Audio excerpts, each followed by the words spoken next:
అగ్ని తోరణంతో ఉంటుంది.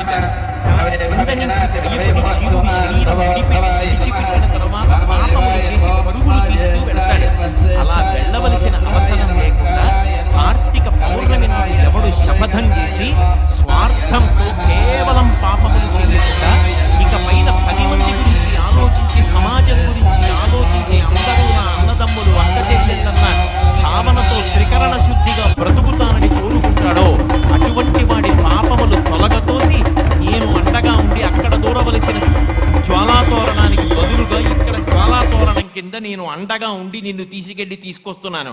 ఇక నీకు ఆ తోరణ దర్శనం లేదని భగవంతుడు